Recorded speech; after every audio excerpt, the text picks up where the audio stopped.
After President Trump was acquitted, he unloaded on his political enemies and looked back at the big picture to see how a lot of this got started. Had I not fired James Comey, who was a disaster, by the way, it's possible I wouldn't even be standing here right now. And if I didn't fire James Comey, we would have never found this stuff. Because when I fired that sleazebag, all hell broke out. They were ratting on each other.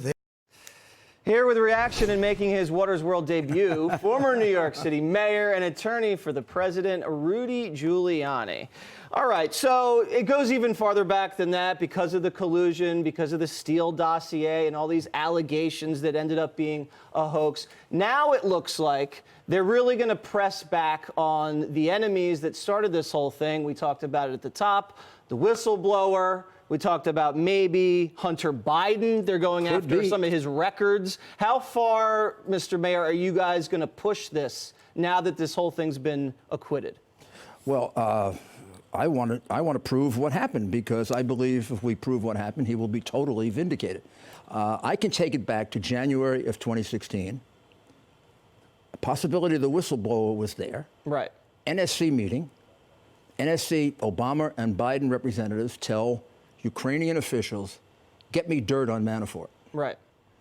I have 3 witnesses to that. Really? 1, 2, 3. If you go to my podcast, you'll see one of them right now.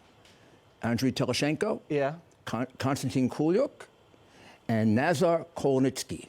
I defy anybody to spell them, but I spelled them out in my podcast. Okay, so the Obama 3 witnesses are willing to get on the team witness stand and say that in January 2016, yeah, members of Obama's NSC violated the law Mueller was investigating Trump for violating. They asked foreigners for dirty information on an American citizen who was going to be involved in a political campaign. That's it.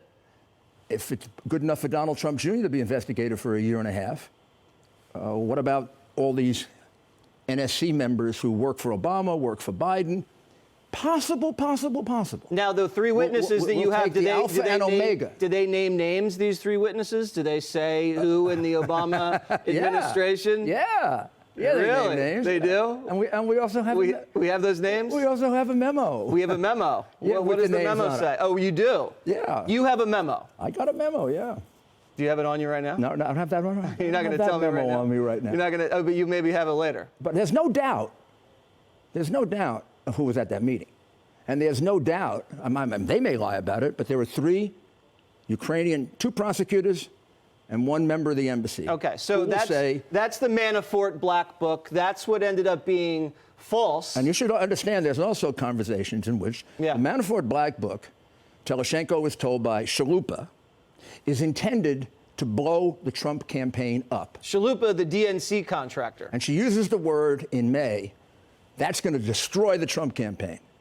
When it's leaked in August by a parliamentarian named Lushenko, you know what he says? What? This will destroy Trump. He will no longer be a candidate. The reason it's a forgery is they never really expected to use it in court. They thought it was going to blow up his campaign, but we know he's Teflon.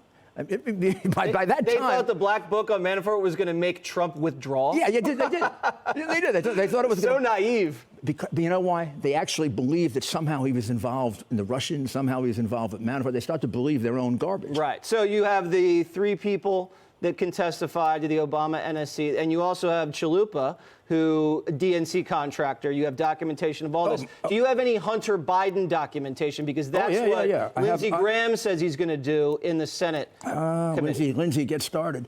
I have what I used to call, when I was U.S. attorney, a smoking gun. This is a money laundering transaction. It occurred just at the time that Shokin was fired. And it's about 14.6 million. And this is a notice from the Latvian government to the Ukrainian government that Hunter Biden is under investigation for corruption affair. And then it lays out, I'll simplify it, 14.8 million goes from Ukraine to a company in Latvia disguised as a loan. Then it goes from Latvia to another company disguised as another loan in Cyprus. And then it goes to the U.S. We lose track of it because when Shokin gets it, just about the day he's fired, there's no money in here for Devin Archer and Hunter Biden. Everybody else, the money is listed. The two board members. All the other board members, money listed, money listed, money listed. None for them. So a roundabout, So I guess, international wire Yeah, to yeah. avoid detection, disguised as a loan. And you have documentation to show that. It's right here. You have the memo right there, and this is from... This is from Latvia to Ukraine, contemporaneous. Okay, because right now we know a few Senate Republicans have asked the Treasury Department about some of these financial irregularities involving Hunter Biden. This should have been investigated. Look, the government has been so lax in investigating this, it's pathetic. I mean, these are crimes that when I was a U.S. attorney, the day Joe Biden made that boastful announcement about how he bribed big mistake, Joe. Yeah. The investigation would have begun the next day for bribery. Right. He violated the bribery statute. All right. Announcement. There he is. All right. If Lindsey Graham, talk to. We got the documents. America's Lindsey. mayor right here. He's got. I'm looking at some of this right here. He's a good lawyer. It's called corroboration. Right. Well, thank you very much, Rudy. I appreciate it.